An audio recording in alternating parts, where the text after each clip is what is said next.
Bueno, el día de hoy, como para dar un cierre a esta materia, a este curso sobre normativa laboral, dictadura y resistencia, nos acompaña Ricardo Ferrari, quien es psicólogo, egresado de la Universidad de Buenos Aires y es docente en este curso de la Facultad de Derecho de la Universidad de Buenos Aires. Y él ha estudiado el tema de la subjetividad neoliberal a profundidad y bueno, llegó a nuestro equipo por Patricio Brodsky, nuestro compañero, y bueno, nos alegra mucho que nos acompañe en este curso porque creemos firmemente en el tema de la interdisciplinariedad.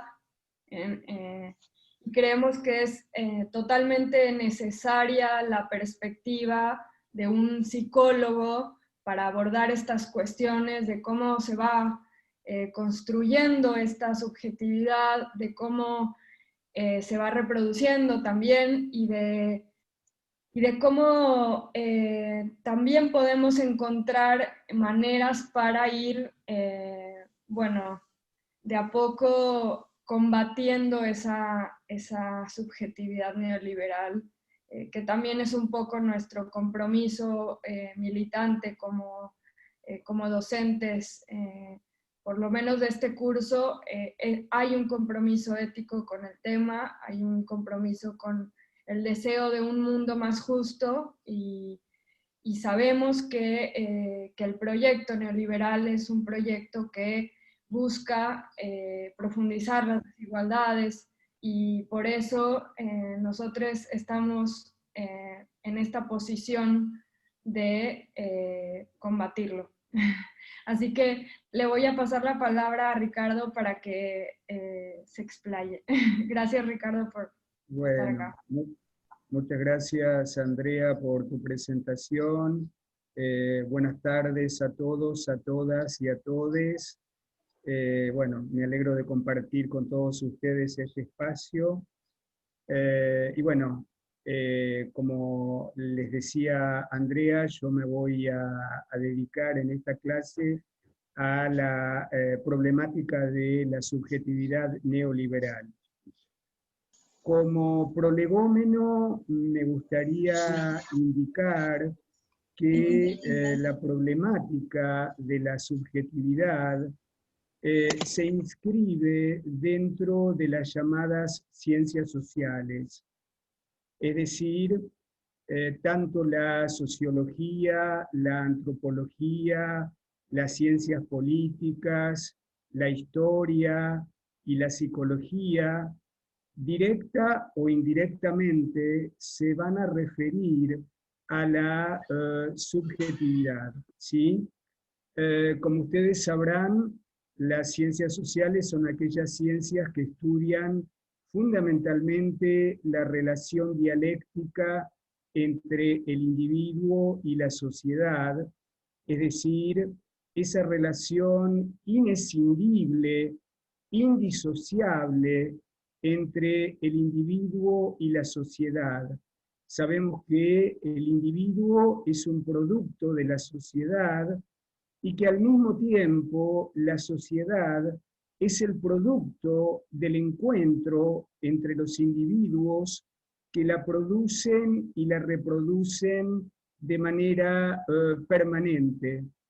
Estos términos, y esto tiene que ver con la dialéctica hegeliana, estos términos individuo y sociedad son términos que no podemos pensarlos aisladamente, es decir, que si quisiéramos pensarlos en sí mismos, estos términos desaparecerían, ¿sí? Es decir, cuando hablamos de individuo, el término individuo remite a la sociedad y el término sociedad remite, como les decía, a los individuos que la producen y la reproducen permanentemente. Vamos a ver que toda formación social inhiere sobre una esfera axiológica. Es decir, toda formación social hunde sus raíces en el sistema de valores. Los seres humanos, para poder vivir, producen valores, consensúan esos valores y los reproducen permanentemente. Esa esfera axiológica es la condición de posibilidad de la convivencia. Sin esa esfera axiológica no hay posibilidad de convivir y el ser humano no puede vivir por fuera de una comunidad humana, ¿sí? Es decir, solo se constituye como tal dentro de una comunidad humana, ¿sí? Entonces, lo que vamos a ver es que el ser humano es fundamentalmente un ser axiológico y que no puede sustraerse de esta esfera axiológica nunca, ¿sí? Es decir, es un ser que está atravesado por valores y esos valores, como sabemos, los va a incorporar a través del proceso de socialización, tanto del proceso de socialización primaria como del proceso muy posterior de socialización secundaria, ¿sí?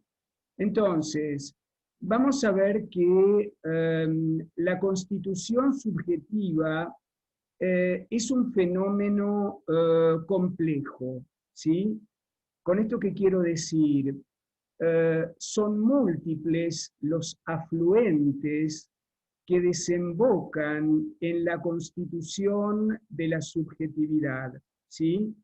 Es decir, un ser humano no solo es portador de su historia singular, es decir, de esa historia que diseña, por lo menos según la teoría psicoanalítica, los primeros 5 años de la vida, ¿sí? Esa historia que, diríamos, tiene como escenario las células primarias de convivencia, el grupo primario, esa historia en la cual los personajes establecen vínculos sobre la base del imperio de los sentimientos, del imperio de las pasiones y también de la restricción de estas pasiones, de estos sentimientos, ¿sí? Entonces, les decía que el ser humano no es solamente portador de esta historia que podríamos llamar la historia infantil, la historia familiar, ¿sí?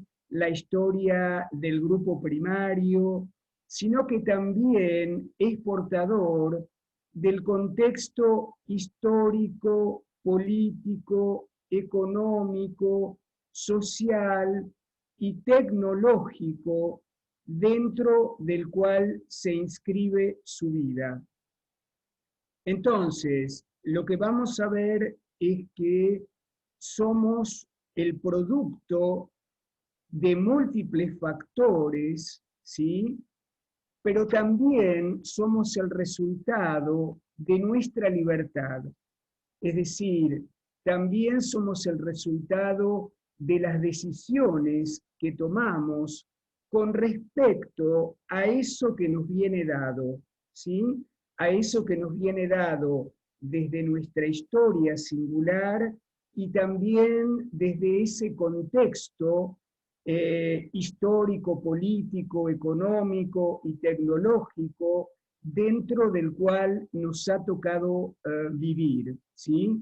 Entonces, lo que quiero decir con esto es que la subjetividad no es puro determinismo, es decir, no hay que pensarlo como puro determinismo, sino que hay en toda subjetividad, diríamos, espacios de relativa autonomía que permiten poner en cuestión los determinismos, es decir, espacios de relativa autonomía que permiten desestabilizar aquello que nos viene dado, ¿sí?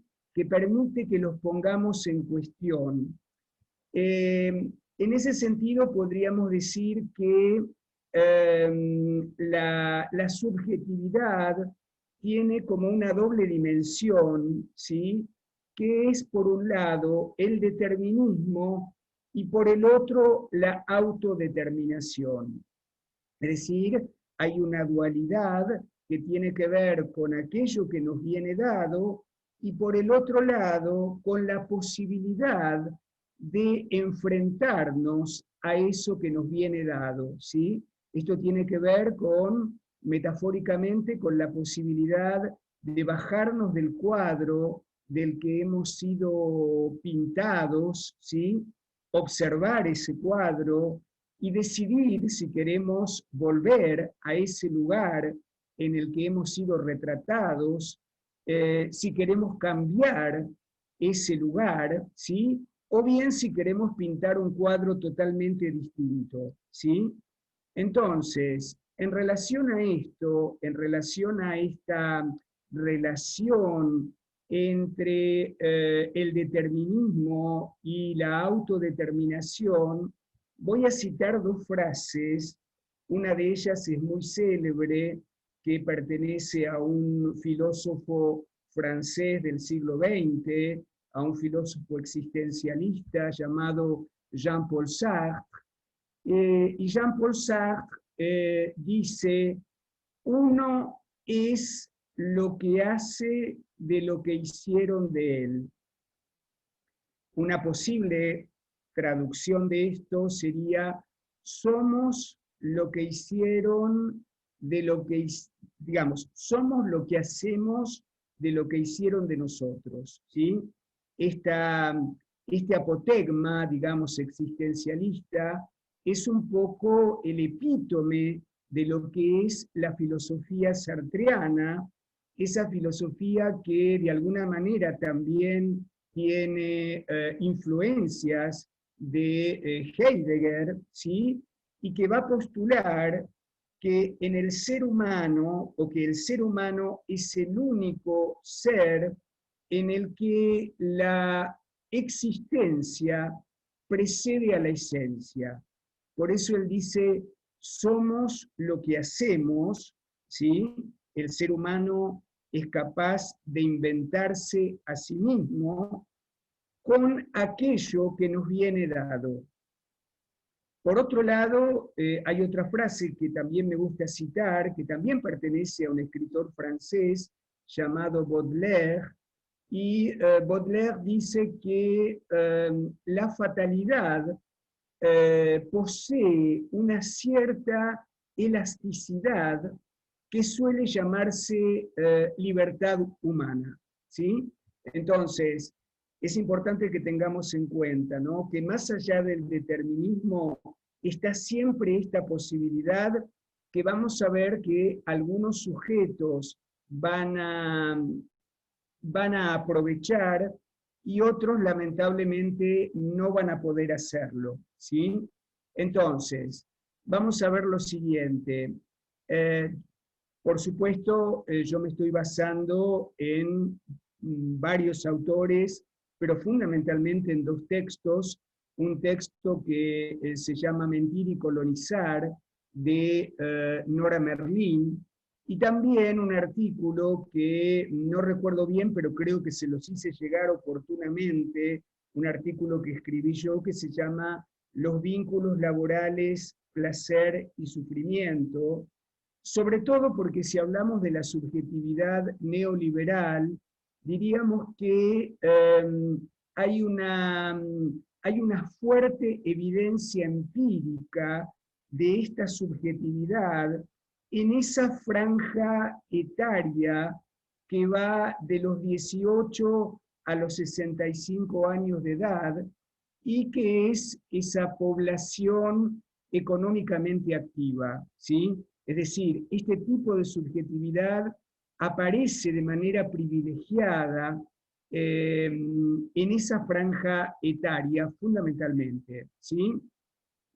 Nora Merlin va a decir entonces que el neoliberalismo no es solamente un modelo económico, sino que también es la producción de una nueva subjetividad, podríamos decir, eh, diseñada de manera privilegiada por los medios masivos de comunicación hegemónicos puestos al servicio de los intereses de aquellos sectores de la sociedad que concentran la economía, ¿sí? En este sentido, vamos a ver que desde su fundación, los medios masivos de comunicación, el diario, las revistas, la radio, el cine, la televisión, siempre de alguna manera producen una cultura de masas, ¿sí? Diseñan un modo de ser, un modo de actuar, de sentir y de pensar que va a ser propio de una época, ¿sí? Esto que podríamos denominar la subjetividad de la época, es decir, lo que los filósofos alemanes del siglo XVIII y XIX denominaron Zeitgeist. El Zeitgeist es justamente la subjetividad que caracteriza a una época, ¿sí? Vamos a ver entonces que la sociedad, como todos sabemos, es heterogénea, ¿sí? Con lo cual no podemos dar una única explicación de un fenómeno como el de la subjetividad neoliberal, del cual, bueno, yo les voy a dar algunas características, ¿sí? Es decir, hay distintos sectores, podríamos decir, dentro de la sociedad que requieren ser explicados de diferente manera. Vamos a encontrar que hay sujetos que van a estar, podríamos decir, aplastados por el discurso neoliberal, ya sea por cuestiones histórico-personales, ya sea por cuestiones que tienen que ver con un fenómeno que podríamos llamar la inhibición del pensamiento, ¿sí? Pero también hay sujetos que van a estar aplastados por el discurso neoliberal, podríamos decir, por sus condiciones materiales de existencia, ¿sí? Es decir, personas que tienen que pensar si van a poder comer al día siguiente, con lo cual, digamos, no tienen la posibilidad de poder desarrollar un pensamiento que vaya más allá de la supervivencia, ¿sí?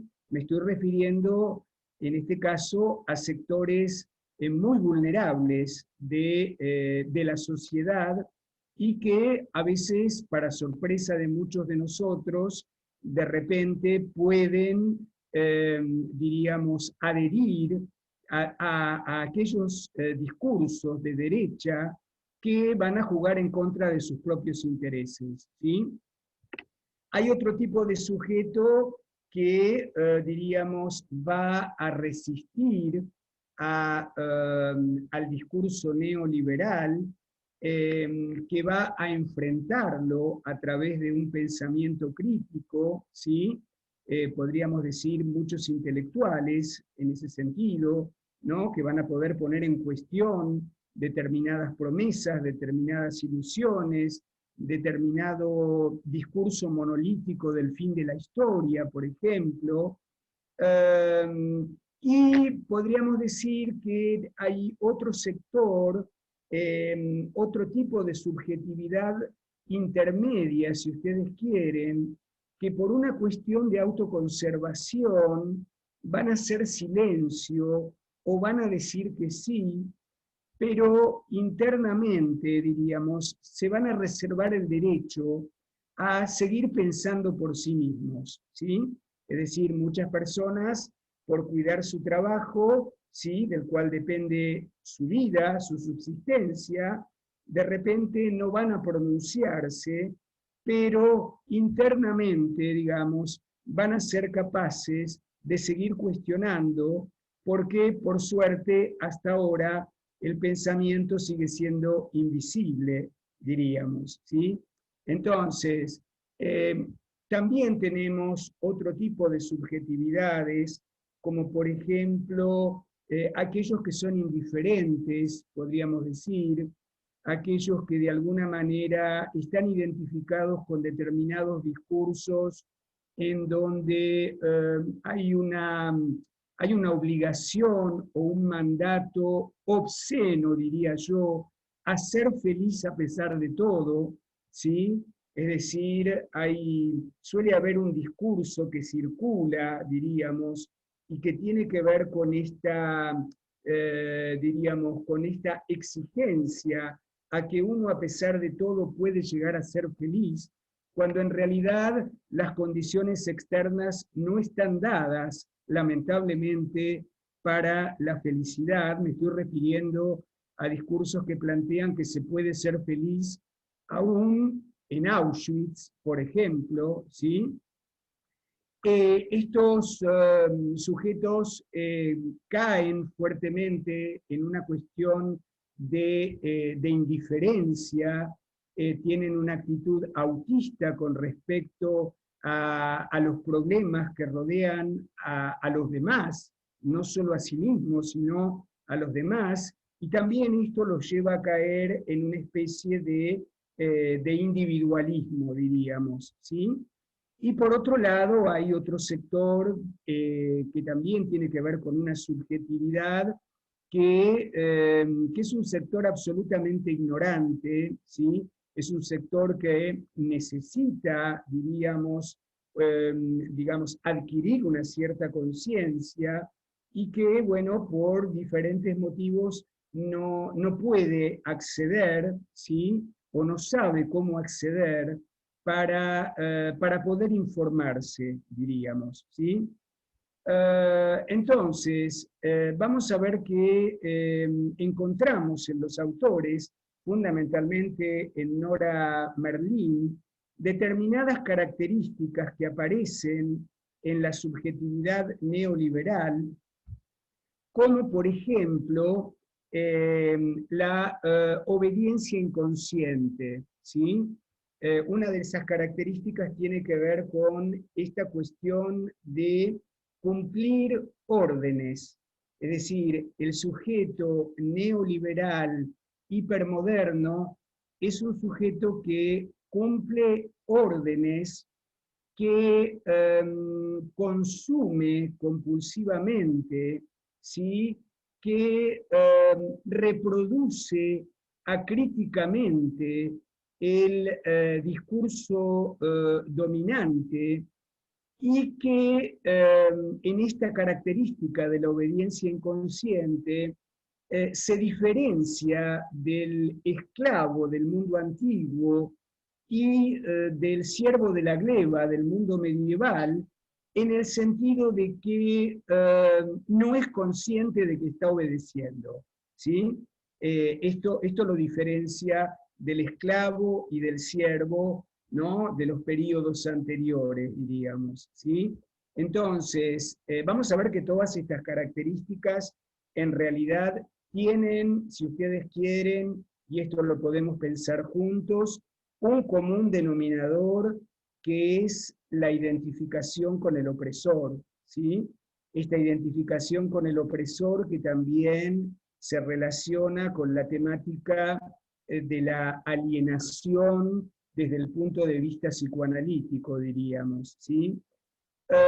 Además de la obediencia inconsciente, otra de las características que aparece en esta subjetividad neoliberal es la xenofobia. La xenofobia es, como ustedes saben, el odio al extranjero, ¿sí? Pero no a cualquier extranjero, ¿sí? Se odia al extranjero pobre, diríamos, al extranjero que viene, por ejemplo, de los países limítrofes, es lo que se llama la aporofobia, ¿sí? Aporo viene del griego, ¿sí? Poros en griego significa riqueza y a es una partícula privativa, ¿sí? Que sería falta de riqueza o pobreza, ¿sí? Entonces, la xenofobia es el odio al extranjero pobre y la bienvenida, podríamos decir, al extranjero representante del Fondo Monetario Internacional, ¿sí? Otra de las características, las estoy leyendo porque no me las acuerdo todas de memoria, pero otra de las características es el racismo. El racismo es el odio a determinados grupos étnicos. En nuestra sociedad podríamos decir el odio o el rechazo al morocho, ¿sí? A lo que en una época se llamaba los cabecitas negras, ¿sí? A los representantes de los pueblos originarios, ¿sí?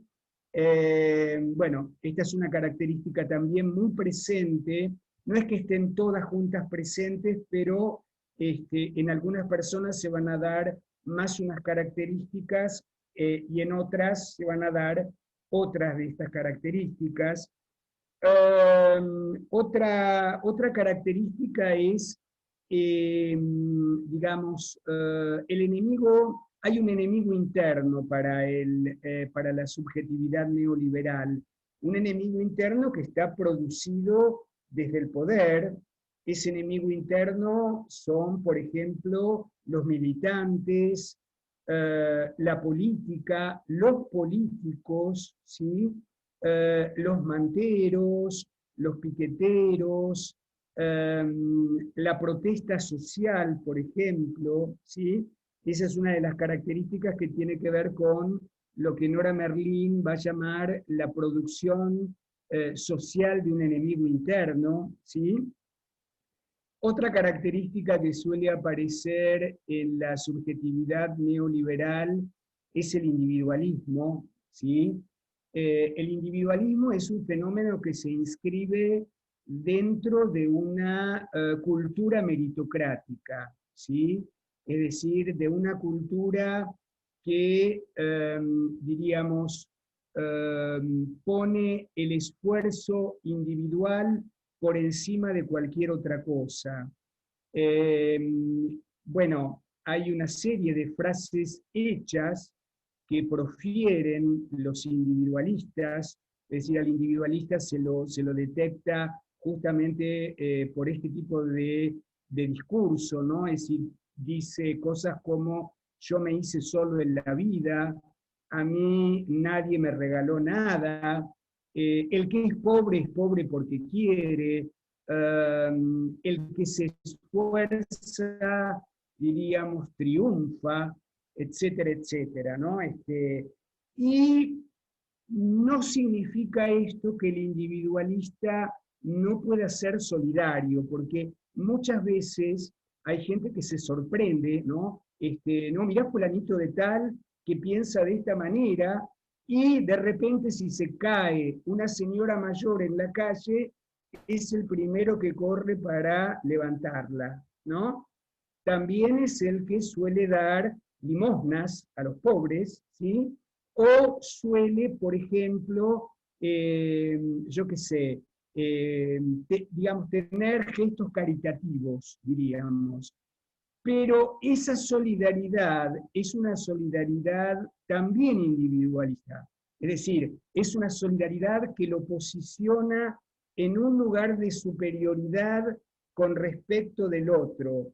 Él es superior a ese otro porque él se esforzó para salir, diríamos, de determinada situación económica, por ejemplo, ¿sí?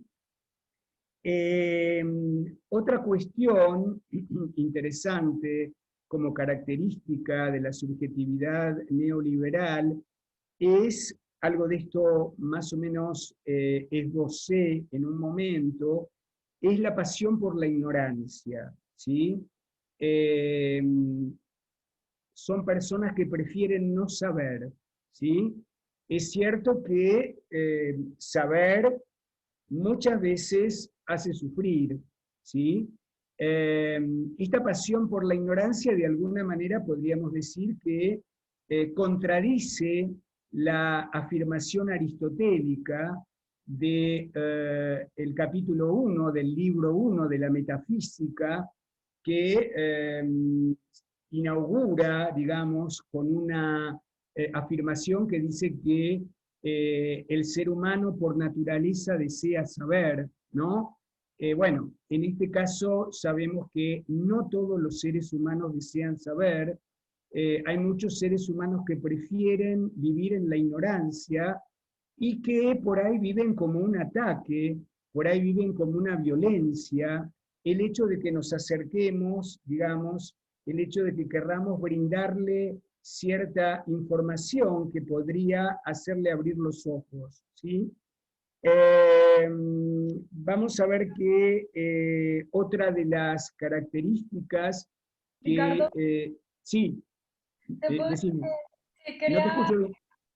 quería agregar una cosa a esto que dijiste sobre la ignorancia, porque el otro día, el jueves pasado, cuando hablábamos de, bueno, de Chicha Mariani, también les comentaba que el cuatrimestre pasado tuvimos como invitada a Ana María Careaga, y ya está cargado el video ahí en, en la carpeta. Y bueno, ella también en su exposición que hizo hablaba de esta decisión de no querer saber lo que estaba pasando a pesar de que se escuchaban los gritos, se veían los autos que llegaban a la ESMA con personas secuestradas, cómo había una decisión de no saber, ¿no? Porque era preferible no saber qué es lo que estaba ocurriendo en realidad detrás de esos gritos, de esos autos. Y bueno, después incluso de situaciones tan evidentes como fue el bombardeo a la casa de Posky, de Diana, en La Plata, que relataba el otro día Juan Martín. Me hiciste pensar en esa decisión de ignorancia. Sí, es una... no estoy escuchando, pero me quedé yo sin la posibilidad de escuchar. No sé si ustedes me escuchan a mí. Recién se cortó un poco la... No sé si me decías algo más. No, ya decía eso, que esa decisión de no querer escuchar, no querer, perdón, saber qué es lo que había detrás de eso, ¿no? Ujú, ujú. Sí, como un mecanismo de defensa frente al sufrimiento, diríamos, ¿no? Un mecanismo de defensa más o menos consciente, diríamos, en este caso, ¿no? No querer saber nada, ¿sí? Este, bueno, más allá de los desaparecidos físicamente, diríamos, yo creo que en la Argentina hubo una desaparición psíquica, digamos, ¿no? En esto de no querer saber, en esto de no poder tampoco preguntar, ¿sí?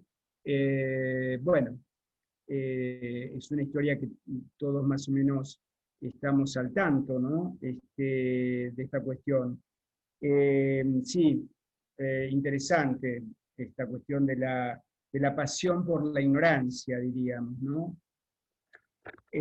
Bueno, otra característica de la subjetividad neoliberal tiene que ver con la autoexplotación, ¿sí?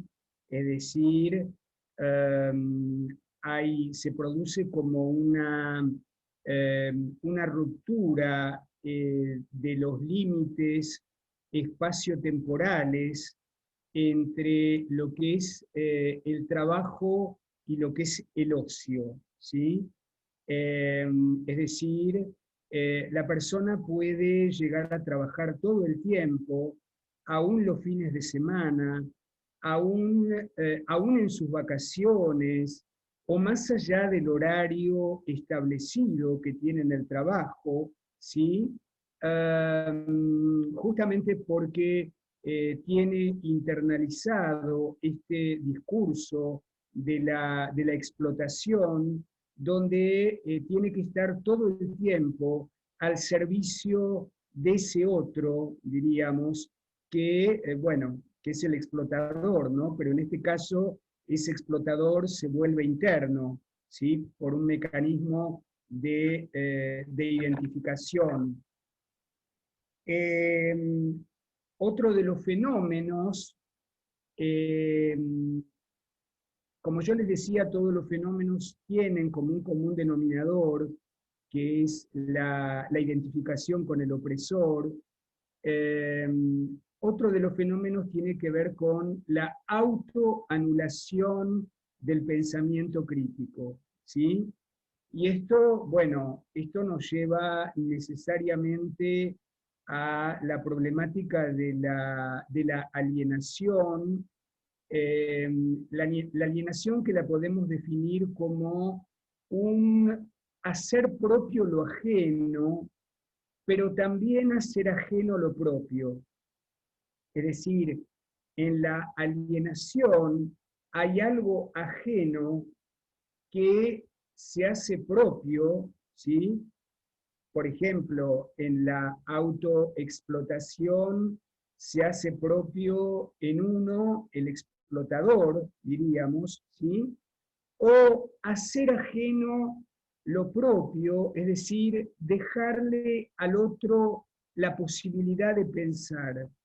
Es decir, que haya otro que piense por mí, que haya otro que diga quién soy yo, que haya otro que me diga cómo tengo que pensar las cosas, ¿sí? Y acá yo tomo a una autora que proviene del psicoanálisis y que se llama Pierre Aulagnier. Nosotros sabemos que el término alienación es un término que proviene de la filosofía, pero que tardíamente el psicoanálisis lo incorpora y lo diferencia con el concepto de psicosis. La alienación no es exactamente una psicosis. La psicosis, en todo caso, como para decirlo rápidamente, tiene que ver con un delirio singular, ¿sí? La persona que, por ejemplo, dice, me están mandando mensajes desde, no sé, desde Marte, ¿sí? O nos están por invadir en cualquier momento, yo qué sé, del asteroide no sé cuánto. En la alienación, ese delirio es colectivo, ¿sí? ¿Qué quiero decir con esto? La alienación es fundamentalmente una renuncia a la propia capacidad de pensar, ¿sí? Cuando yo les decía, bueno, hay una dualidad en toda subjetividad entre determinismo y autodeterminación, la persona que se aliena va a quedar del lado del determinismo. Es decir, no va a ser capaz de poner en cuestión aquello que le viene dado como una verdad, ¿sí? Esto es un tema complicado porque, bueno, tiene muchos vericuetos. Podríamos decir que en realidad, de algún modo o de otro, todos estamos alienados como condición de posibilidad de habitar la cultura, ¿sí? Es decir, habitar la cultura supone cierto grado de alienación que tiene que ver con la incorporación de eso que algunos autores llaman arbitrariedad cultural, ¿sí? Es decir, la cultura finalmente es un conglomerado de arbitrariedades consensuadas, diríamos, producidas, reproducidas, ¿sí? Y todos, de alguna manera, un ejemplo sería, yo qué sé, no sé, la manera que tenemos de saludarnos, no en este momento porque todos nos saludamos con distancia, pero, qué sé yo, nosotros nos damos la mano o nos damos un beso, los franceses se dan 2 besos, uno en cada mejilla, hay culturas donde el beso es en la boca, el beso del encuentro entre 2 personas, hay otras culturas como los japoneses que no se tocan para saludarse, bajan la cabeza, por ejemplo. Además, bueno, en nuestra cultura, por ejemplo, hace 50 años atrás, o tal vez un poco más, los varones se tenían que saludar dándose la mano, ¿sí? Es decir, inclusive los padres a los hijos varones los saludaban dándoles la mano, a los varones no se los besaba, y entre varones tampoco se podían besar. Esto es un cambio, digamos, cultural de los últimos, de las últimas décadas, diríamos, ¿sí? Y esto en un montón de arbitrariedades, ¿no? Culturas donde el duelo tiene que ver con el color negro es el color del duelo, y otras culturas donde el color del duelo es el blanco, ¿sí? Nosotros tenemos maneras de mesa diferentes a las maneras de mesa que tienen, por ejemplo, yo qué sé, en Oriente, aquellas cosas que comemos y aquellas cosas que no comemos. Digamos, la cultura está hecha de arbitrariedades, diríamos, de arbitrariedades que tenemos que incorporar para poder habitar esa cultura. Y en este sentido, todos de alguna manera estamos alienados a la cultura en la cual vivimos, pero podemos estar menos alienados si tenemos la posibilidad de darnos cuenta precisamente de esto, de darnos cuenta de esta alienación, de darnos cuenta que las cosas son así, pero que podrían ser de otra manera, ¿sí? Que ahora un bebé varón no necesariamente tiene que tener una bata color celeste, ¿sí? Y la nena una bata color rosa, o que la nena no tiene por qué jugar con muñecas, también puede jugar con autos, y un varón también puede jugar con muñecas. Digo, esto en algún momento, digamos, no era percibido como alienación, ¿sí? Es decir, quiero decir, hay cierta alienación que sería la alienación cultural, y después hay otra alienación que es la alienación patológica. La alienación patológica es justamente el abandono del pensamiento crítico, es decir, dejarle el pensamiento al otro y reproducir acríticamente el discurso del otro, ¿sí? Por supuesto que van a haber grados de alienación. El grado extremo de la alienación va a ser la muerte del pensamiento. Por ejemplo, aquella persona que decide finalmente, por diferentes razones, entrar en una secta, ¿sí?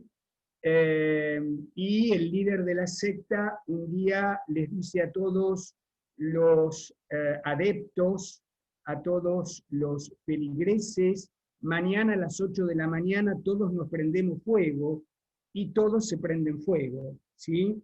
Bueno, este sería un extremo de la alienación que indica una obediencia automática a un discurso que está idealizado patológicamente, ¿sí?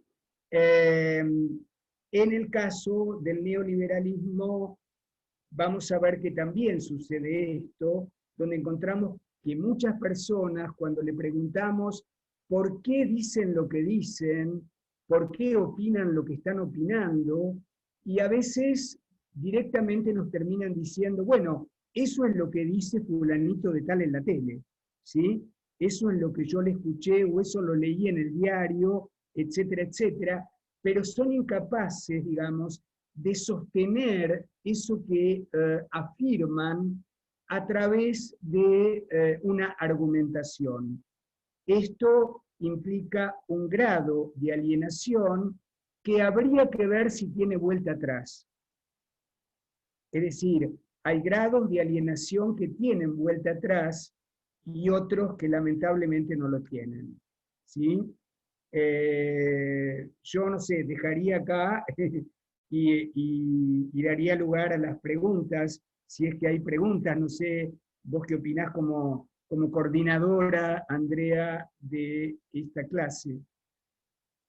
Sí, sí, sí, adelante, me parece perfecto. Había ahí unos comentarios, Nené había dicho que tenía eh, una pregunta para cuando finalizara la exposición, así que abrimos para el intercambio, que la verdad me parece que fuiste como repasando un montón de cosas que a mí me hacían ir pensando en varios puntos que se trabajaron en distintas clases, ¿no? Como que...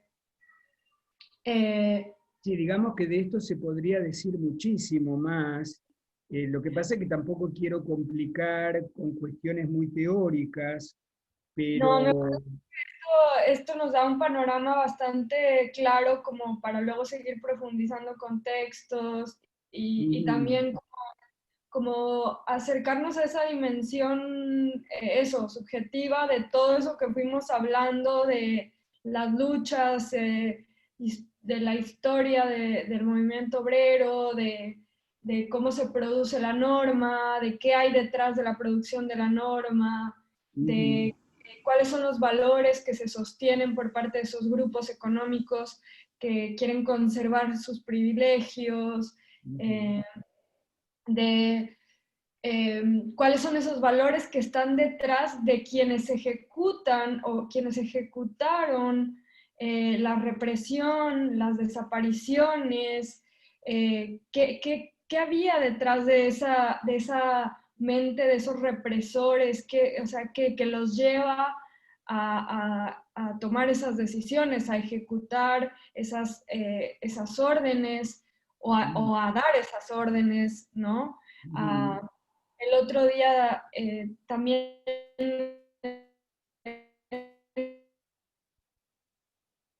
A ver, ahora está medio como que no escucho. Estuve en un que hablaban de la sonrisa de Videla. ¿Me escuchas?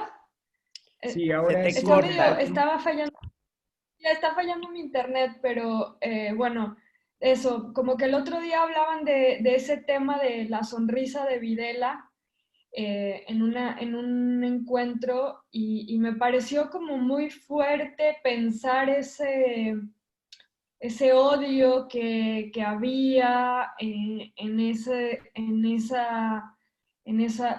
personas y esa decisión de llevar adelante un proyecto que terminara con la vida de muchísimas personas. Y bueno, también eso creo que me hizo reflexionar algo de lo que mencionabas ahora, ¿no? Bueno, no sé, le paso la palabra a René, que quería hacer una pregunta, y si alguien más también quiere aportar algo que le haya surgido, adelante, por favor. ¿Se me escuchó bien o se Sí. cortaba? No, se te escuchó todo corrido perfecto. Porque a mí yo me veía medio como cortado en la imagen y digo, por ahí el sonido también se cortó, ¿no? No. No, yo no, por lo menos. No Bueno, sé, ¿ustedes bueno. escucharon bien todos? Sí, sí, bueno, perfecto, genial. Nene, si querés, adelante. Sí, hola Ricardo, muchísimas Hola. gracias por tantísima claridad y por todo lo que nos has regalado tan generosamente. Bueno. Me quedó una sola duda, es decir, dudas me quedaron 10.000, pero bueno, la más gruesa es cuando vos hablas de que los valores que nos vienen de la socialización o que obtenemos a través de la socialización primaria y la secundaria. La primaria te referís hasta que uno sale del ámbito del hogar. Bien, la verdad que no sé quién me está hablando. Decime tu nombre otra vez porque Soy no... Nené Vidal y soy militante del sindicato de televisión. Ah, bueno, bueno, bueno, mucho gusto. Bien, la socialización primaria es aquella que se lleva a cabo en lo que los sociólogos llaman el grupo primario, que, digamos, podríamos decir la familia. El término familia es un término, digamos, en este momento bastante complejo, porque todavía tiene resonancias de la familia de la modernidad, diríamos, cuando en realidad, bueno, ahora hay otro tipo, digamos, o hay distintos tipos de familia, pero sí, el proceso de socialización tiene que ver con las primeras proscripciones y prescripciones que habilitan a ese niño, diríamos, para la cultura. Es decir, lo que no se debe decir, lo que no se debe hacer, lo que se debe hacer, lo que se debe decir. No, esa es la socialización primaria, cuando se le enseña a un niño, por ejemplo, a decir gracias, a pedir permiso, a decir buen día. Como ustedes sabrán, ningún niño nace diciendo gracias. En general, cuando uno le da un regalo a un niño en un cumpleaños, el niño sale corriendo, es decir, no nos dice gracias, son los papás los que le dicen, ¿qué se dice? ¿Qué te dije que tenés que decir? ¿Sí? Es decir, y después ese gracias se naturaliza, ¿no? Ninguno de nosotros, si alguien nos hace un favor o nos hace un regalo, es inconcebible que no le digamos gracias, ¿no? Es casi como respirar, pero ese gracias, como el buen día, el permiso, etcétera, etcétera, como inclusive el besar o saludar. Los niños besan cuando ellos quieren, ¿no? Muchas veces, si un adulto les da un beso, el niño no quiere que le dé un beso, digamos, ¿no? Y por ahí está la abuelita que se ofende, digamos, ¿no? O la tía, pero quiero decir, esto es todo lo que se transmite durante los 5 primeros años de vida, y después viene la socialización secundaria, que sería ya la vida exogámica, digamos, ¿no? Sería la socialización que a partir de la modernidad se lleva a cabo en las organizaciones, ¿no? En la escuela, en el trabajo, todas las veces que cambiamos de trabajo, bueno, pasamos por un proceso de socialización, diríamos, ¿no? Tenemos que aprender los modos de ser de esa organización que nos habilite a pertenecer, ¿sí? No sé si más o menos me pude explicar. Perfecto para mí. Muchísimas gracias, Ricardo. Bueno, gracias a vos por preguntar. Son lindas las preguntas porque, ¿no? Uno siente que lo que transmitió interesó, diríamos, ¿no? Ahí viste que yo decía que el tema del odio, ¿no? Que estaba detrás de esa sonrisa. Y me decía Valentina bueno, que en realidad había una convicción, ¿no? De que No estaban te escucho bien. había una convicción de que de los genocidas, de que estaban salvando a América, ¿no? No sé, ¿qué pensás con relación a ese odio? Esa es mi pregunta para vos. Bueno, yo creo que tiene que ver con, hay una cuestión de educación, diríamos, ¿no? Yo creo que hay que educar en la democracia a las Fuerzas Armadas, ¿no? Es decir, yo creo que están educadas en la obediencia, ¿sí? En la imposibilidad de pensar, ¿sí? Me parece que también tiene que ver un poco con eso, no solamente, pero creo que la educación para la liberación es fundamental en todos los órdenes de la sociedad, ¿sí? Es decir, no se debe matar a ningún ser humano, hay que respetar todas las diversidades. Digo, me parece que también tiene que ver con una formación que, eh, que han tenido estas personas, además de, podríamos decir, una estructura muy perversa, ¿sí? Muchos de ellos son psicópatas muy perversos, ¿sí? ¿No? Creo que hay una cuestión eh, psicopatológica muy severa, pero además creo que no hay un trabajo, digamos, de educación, diría yo, en cierta manera, ¿no? Este, Me parece que también hace falta eso, ¿no? Eh, Dejar de educar en la alienación, porque de alguna manera cuando surge la escuela de masas del mundo moderno, si bien esa escuela que se inscribe dentro del proyecto del iluminismo, termina siendo la escuela del proyecto del capitalismo industrial, en donde no se enseña, digamos, para pensar, sino que se enseña para reproducir, ¿sí? El alumno va ahí no a desarrollar su pensamiento crítico, sino a reproducir lo que dice el libro de lectura o lo que dice el maestro o la maestra, ¿sí? Entonces hay además, bueno, había que preparar a los niños para, como futuros obreros de la fábrica, digamos, ¿no? Entonces, bueno, había que prepararlos en el silencio, en la obediencia,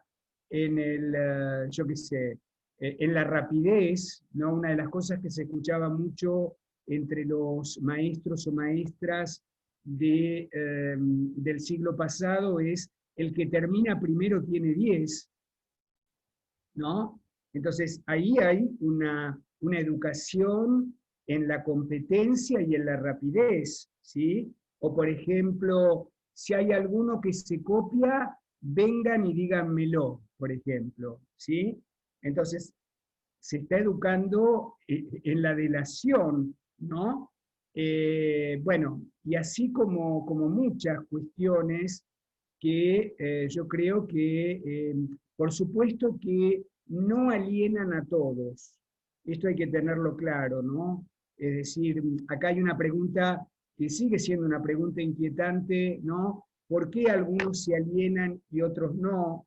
¿Por qué dentro de una misma familia, qué sé yo, hay un milico torturador y un hermano que es, no sé, un defensor de los derechos humanos? ¿No? Es decir, son cosas muy difíciles, yo diría que casi inextricables, ¿no? Yo creo que todavía, por lo menos la psicología, y dentro de la psicología el psicoanálisis, que yo considero que es una de las disciplinas que más ha penetrado, diríamos, en el psiquismo, todavía no han dado cuenta de esto, ¿no? Todavía no hay una respuesta satisfactoria, ¿no? Pero lo que sí es cierto es que en un contexto donde se prepara para la obediencia, no todos van a obedecer. No todos van a obedecer, y podríamos decir, por suerte, ¿no? Claro, de hecho ahí Melina está mencionando, por ejemplo, a las hijas y los hijos de los represores, bueno, este grupo de hijas e hijos que se agruparon, ¿no? En una organización, ¿no? Y que y que se han separado y que se han cambiado incluso el apellido porque no se reconocen más con esos represores, ¿no? Y, Claro, claro, historias desobedientes se llama el colectivo de estas claro. hijos de represores que Sí, han pues, podido romper con ese. sí, yo creo que en ese sentido creo que la lucha tiene que ser permanente, ¿no? Es decir, yo creo que hay que transmitir toda esta historia terrible, no sé si entrando en detalles, pero sí haciendo saber de que ese enemigo puede retornar, digamos, ¿no? Es decir, yo creo que hay que ser muy, digamos, muy cauteloso, ¿no? Y yo creo que, bueno, que una de las maneras de evitar, ¿no?, la reaparición de algo tan terrible, tan espantoso, es justamente educar en el respeto, en la solidaridad, en el desarrollo del pensamiento crítico. Me parece que hay muchas cosas que hay que hacer en ese sentido y además, bueno, toda una tarea de divulgación a través de los medios masivos de comunicación que debería ser permanente, permanente, a través de documentales, a través de debates, yo qué sé, lo mismo que estamos haciendo acá nosotros, digamos, ¿no? Yo creo que eso tiene que ser permanente. Este, mm, Creo que el ser humano es un ser muy complejo en ese sentido, ¿no? Y creo que hay una gran dificultad de aprender de la experiencia, ¿sí? Y todavía hay mucha gente que no quiere saber nada. Sí, coincido. La lucha no podemos dejarla. Nene tenía otra pregunta. Disculpen si abuso, pero me resulta, a través de todo lo que uno ha estudiado y militado con respecto a la cuestión de los derechos humanos, me resulta más fácil entender a los represores que a los explotadores. Los explotadores normalmente son gente que ha venido de familias que por ahí han tenido valores, o sea, muy sanos, muy humanitarios, muy caritativos, muy de pensar en el otro, y sin embargo, cuando llegan a un grado de socialización secundaria, como vos decías, Ricardo, no tienen ningún prurito en explotar hasta la muerte si es necesario a otros, ¿no? No hablo solamente del capitalismo actual, del neoliberalismo, sino del capitalismo en términos generales, ¿no? Sí, como una especie de disociación, como un yo disociado, ¿no? Por un lado, bueno, esto en los represores también se veía, digamos, ¿no? Por un lado, ir a la misa o creer en las mismas cosas que podría creer cualquiera que no es un represor, y sin embargo después, ¿no? Tener como una vida paralela, ¿no? Donde todo eso queda como renegado, ¿sí? Es, eh, es lo del Dr. Jekyll y Mr. Hyde, digamos, ¿no? Sí, tiene que ver con una disociación que, bueno, que está presente en muchas de estas personas, ¿sí? Como un yo disociado, ¿sí? Ahora, es difícil modificar eso, ¿no? Por eso lo que no se puede modificar y tiene que ir a la cárcel, porque es un peligro para la sociedad, ¿no? Es decir, es complejo el tema, pero eh, eh, digamos, todo aquello que atente contra la vida de la comunidad, del bienestar de la comunidad, etcétera, etcétera, la salud, ¿no? Bueno, yo creo que ahí hay que ver qué se hace, ¿no? Porque por eso justamente estas personas siguen siendo peligrosas si están caminando como uno por la calle, diríamos, ¿no? Yo creo que, bueno, que los que han de alguna manera a través de la ficción eh, eh, presentado determinados monstruos, esos monstruos, digamos, están en la realidad, ¿sí? Eh, están en la realidad, están cerca de nosotros, diríamos, ¿sí? Por eso creo que tiene que haber una, digamos, una educación permanente en este sentido, ¿no? Sí, habría que ver después, bueno, la historia individual de cada uno, ¿no? Pero bueno, estas personas creo que son inaccesibles a ser escuchadas, porque tienen toda la vida como muy resuelta y tienen esas convicciones que son inamovibles, diríamos, y que ellos se sienten, como hablábamos hace un rato, todo lo que hacen lo hacen para salvar la patria, digamos, ¿no? Es un ejemplo de alienación, ¿no? La fuerza alienante siempre está apoyándose en un texto, siempre está apoyándose en un discurso, que es un discurso monolítico, y de ahí no se mueve, y esto es lo que le permite hacer cualquier tipo de cosa, porque está avalado por un cierto discurso, diríamos, ¿sí? Entonces, bueno, para salvar la patria, ¿no? Puede llegar a justificar cualquier cosa, ¿no? Justamente aquellos que se presentan como salvadores de la patria son los que están primero para venderla, para rifarla, ¿no? Esto también es una gran disociación, ¿no? Es decir, son los que cantan el himno nacional a viva voz y se ponen la escarapela más grande que el cuerpo, y también tienen en su casa la bandera de Estados Unidos.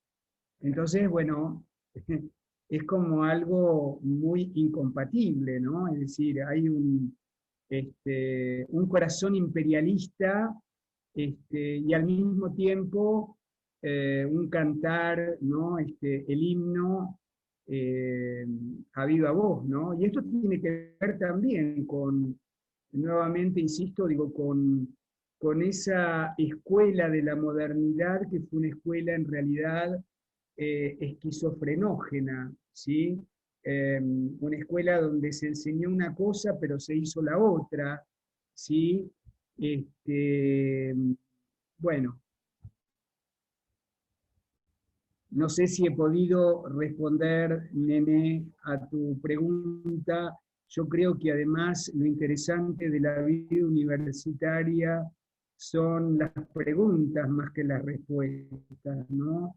Me parece, yo siempre trato de decirle a mis alumnos que traten de soportar la frustración que implica llevarse más agujeros de los que tenían cuando entraron, porque eso significa que valió la pena estar ahí, ¿sí? Es decir, yo creo que vale la pena justamente irse con dudas, llevarse preguntas y seguir pensando realmente, ¿no? Creo que eso es lo que nos mantiene vivos, ¿sí?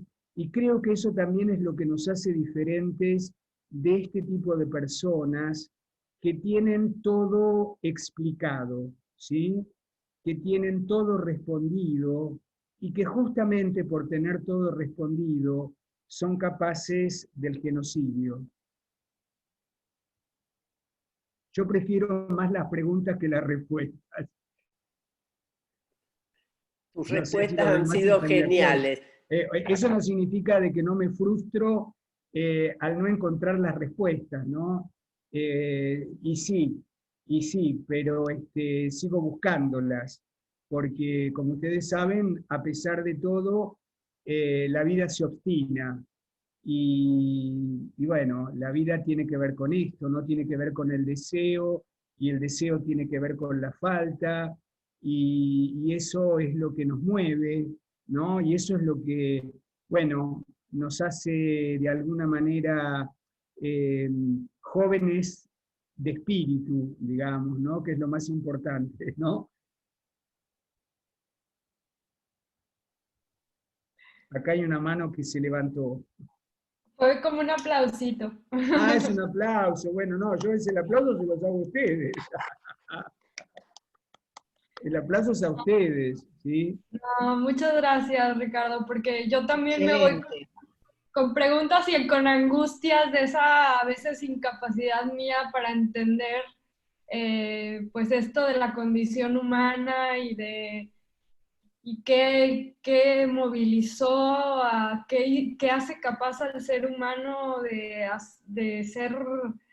hacer esas cosas. Es algo que yo digo, cuento una experiencia personal. Recuerdo cuando en la primaria me contaron del genocidio nazi, fue algo que me marcó muchísimo, que recuerdo que llegué a mi casa con mucha angustia y que lloraba y le decía a mi mamá, ¿cómo es posible que alguien haya metido a personas en un horno y las haya quemado?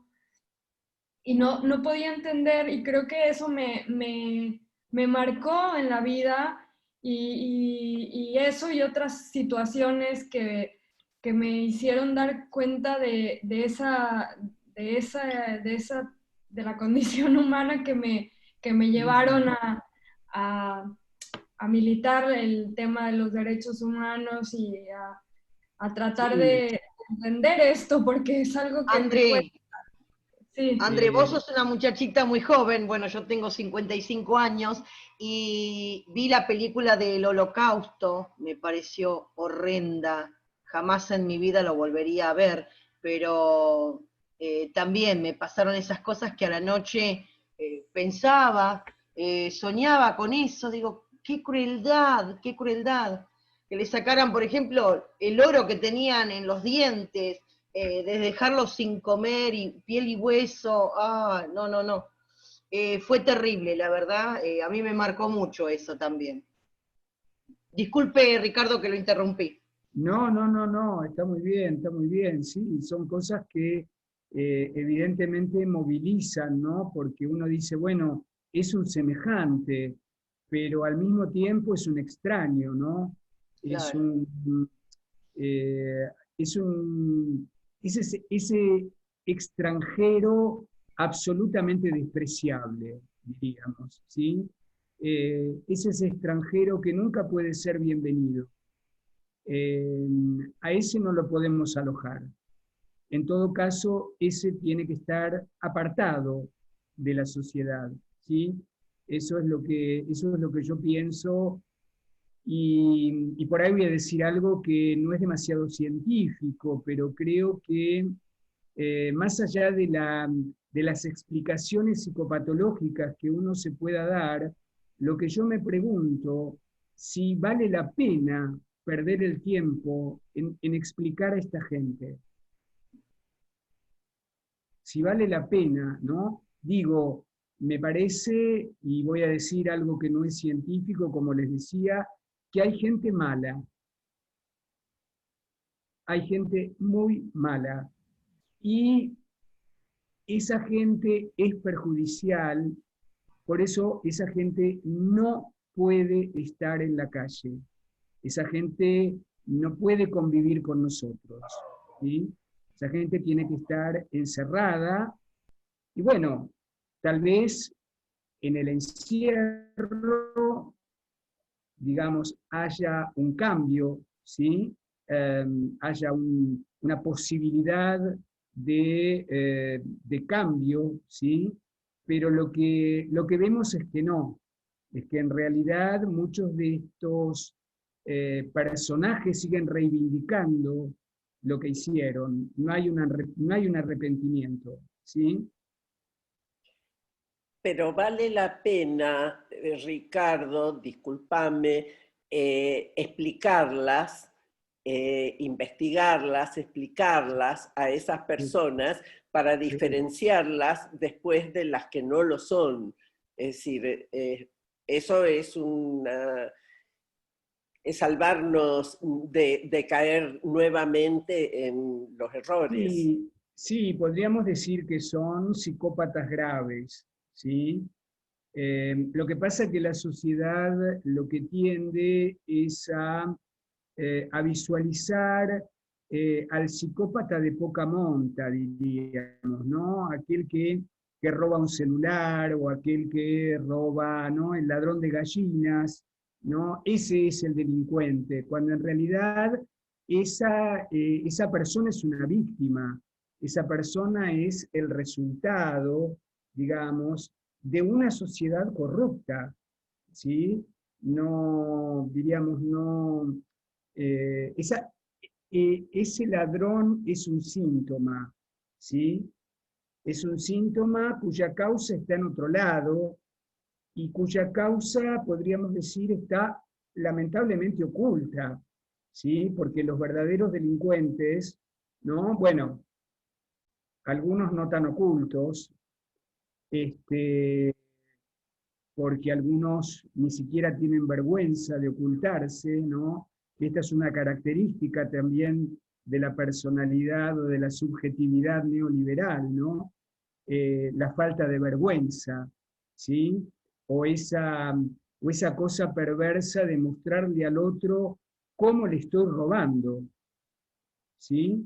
Hay como una especie de placer en que el otro vea cómo lo estoy gozando, diríamos, ¿sí? Pero bueno, insisto, me parece que esas personas son muy perjudiciales para la comunidad, diríamos. Atentan, digamos, esto no voy a decir nada nuevo, ¿no? Pero el neoliberalismo es un genocidio económico, ¿sí? El capitalismo ya lo es, pero esta última fase, digamos, es dramáticamente evidente, ¿no? El genocidio. Yo lamento no haber estado en las reuniones anteriores porque en este horario yo también estoy dando clase, así que, pero bueno, voy a tratar de seguirlas como hice el cuatrimestre pasado a través de las grabaciones, ¿sí? O de los escritos. Yo he recibido trabajos prácticos excelentes por parte de los alumnos, así que estoy muy contento, realmente. Y bueno, muy agradecido de que me den este espacio para poder decir algunas cosas y espero que esas cosas, bueno, les hayan servido, ¿sí? No sé qué más decir. No sé, había, Sebastián, que querías hacer una pregunta. A ver. Hola, buenas tardes, Ricardo. La verdad que excelente exposición. Bueno. La verdad que nos sirve a todos y todas y a todos los que nos vas brindando esta información subjetiva del pensamiento neoliberal que influye tanto en la sociedad mundial, ¿no? No es solamente, y creo que hoy está más viva que nunca con el tema del odio, con el tema de ponerse en un lugar que a muchos compañeros que no le corresponde, defienden intereses que no son natos ni cerca de ellos, y de una clase que los odia mutuamente, ¿no? Porque obviamente que es un tema demasiado complejo, creo yo, y creo que las estructuras, tendríamos que estar preparando las estructuras para trabajarlas del lado de la asociación primaria, que sería la familia, ¿no? La familia y la crianza del niño parece que no, pero obviamente que el derecho del niño es muy importante, el derecho a jugar, pero también el derecho de ir desde niño ya dándoles estructuras colectivas de trabajo y y sacarlo un poco del pensamiento consumista y capitalista que tanto nos agobia en todo momento y nos invade. Y hoy, yo no soy muy amante de la tecnología, pero es la herramienta que nos toca hoy transitar. El consumismo ese que nos hace que no nos valoremos como personas, quizás que nos haga individualista, que nos lleve a pensar como mi propio esfuerzo es gracias a esto.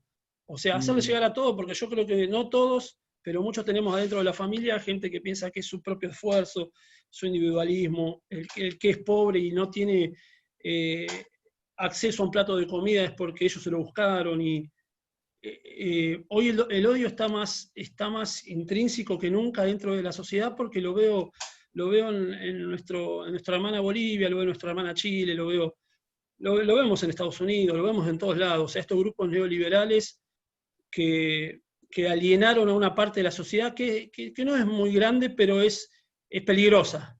Es peligrosa y dispuesta a lo que sea para socavar derechos, odiar una parte, no respetar una parte que piensa diferente, una gran mayoría, pienso yo, ¿no? Y también como imponer a la fuerza cosas que no lo pueden hacer hoy por un golpe de Estado, pero que está muy cerca porque en Bolivia lo concretaron. El hermano de Bolivia lo concretaron. O sea, estar atentos a todas estas cosas porque el odio es una herramienta que lo están usando y la están usando bien por los medios de comunicaciones, lo están utilizando son dueños de todo, ¿no? Son dueños de todos los medios de comunicación hegemónicos y lo están utilizando bastante bien. O sea, sí, es eso, estar atentos a estas cosas porque el odio irracional que tienen ellos y no poder sentarse a dialogar algo que está a la vista y ellos no lo entienden porque obviamente están colonizados, el pensamiento está colonizado diciendo la gente que se esfuerza y es adinerada o la clase alta es la que produce riquezas y esa clase alta sin la clase trabajadora no podía producir ninguna clase de riqueza. O sea, y es difícil entrarle a esa gente con algo racional. O sea, creo que tendríamos que estar buscando herramientas en las estructuras y hacer los gobiernos y los estados fuertes para que entrar por ese lado, por el lado de la educación primaria también. No solamente yo respeto que el niño tiene derecho a jugar, que tiene derecho a ser libre, tiene derecho, pero entrarle por ese lado porque las generaciones que pasaron y los genocidas que pasaron son irrecuperables. Son irrecuperables. Tendríamos que estar trabajando en las generaciones que vienen, como bien lo nombraste, en las Fuerzas Armadas, que es una de las, por ejemplo en Argentina es una de las Fuerzas Armadas que ningún puesto de alto rango participó hoy es el primero que no participó de los genocidios y fue cómplice de muchas cosas. O sea, yo creo que se va a laburar y se está laburando, y yo creo que ahí es donde tenemos que poner en las generaciones que vienen. Perdón que me extendí con la pregunta, pero... No, está muy bien lo que estás diciendo, y por eso yo creo que uno no tiene que dormirse en los laureles, diríamos, ¿no? Es decir, como, no me acuerdo exactamente ahora, pero hay una frase de Benjamin que justamente él termina diciendo, el enemigo no ha dejado de vencer, ¿sí? A esto me refiero con que la resistencia tiene que ser permanente, ¿sí? Y bueno, no confiar cuando las cosas van bien, cuidarlas mucho.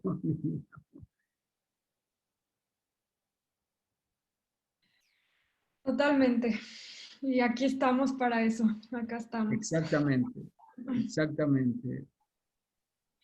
Bueno, pues ha sido un...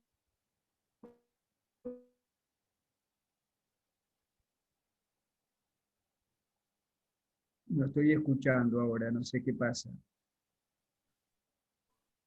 No sé si es problema... Es una mala señal de Andrea. Ah, sí, porque no la escucho ahora. Pensé que por ahí era un problema de mi computadora, de mi conexión. No, es que internet está fallando bastante. Bueno, estaba diciendo que gracias a ustedes por conectarse, porque bueno, nuestro ser docente no existe sin ustedes ahí. Y bueno, agradecerles. Este jueves vamos a tener un encuentro para liberar dudas con relación al trabajo, para quienes necesiten resolver alguna otra duda. Nada más será un encuentro para esos efectos. Reitero lo que dije al inicio de la clase, para quienes no estaban aún conectadas o conectados, y les pedimos también que difundan esta información.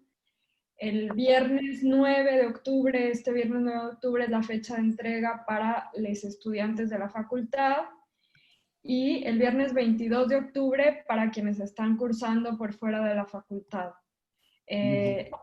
Quienes no presenten el trabajo de quienes cursan por fuera de la facultad van a recibir un certificado de asistencia al curso, y quienes necesiten un par de días más para hacer el trabajo, quienes están en la facultad, por favor avísenos para que no vayan a perder la materia.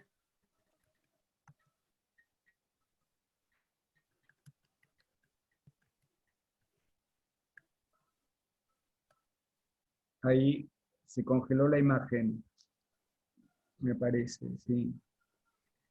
Se congeló la imagen en un momento. Otra vez. Bueno.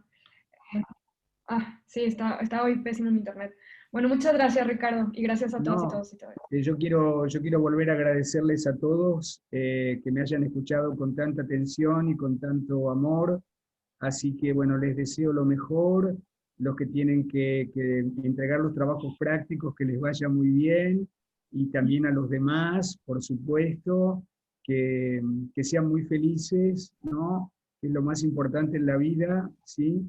Así que, bueno, un beso para todos. Abrazo. Nos vemos.